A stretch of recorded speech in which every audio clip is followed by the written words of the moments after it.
Profesores de la Universidad Nacional de Asunción manifestándose por la nivelación del salario. Una verdadera vergüenza que las clases de la Universidad Nacional se hayan parado por culpa del Ministerio de Hacienda.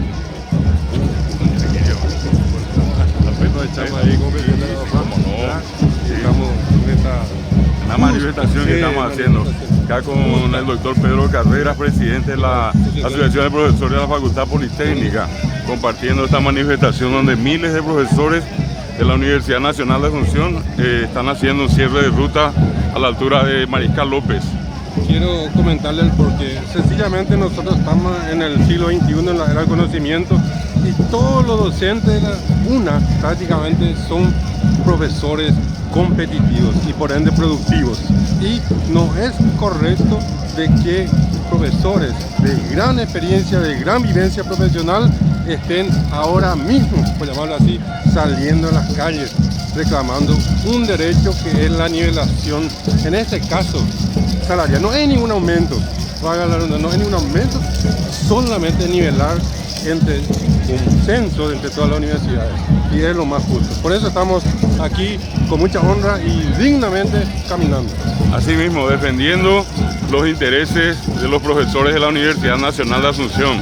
Nivelación salarial para los docentes de la UNA ya. Así mismo.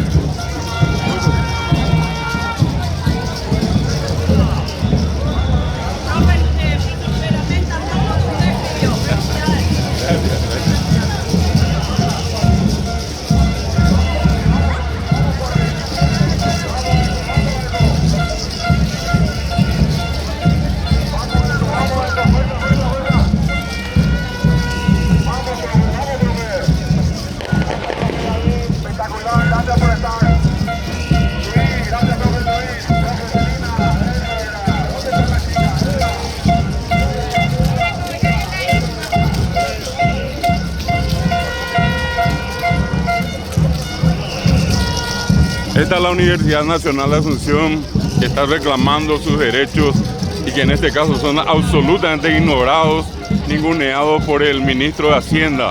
Es una vergüenza la actitud que asume el gobierno paraguayo cuando tiene rubros para otras instituciones. Olímpicamente le niegan los derechos a los docentes de la Universidad Nacional de Asunción.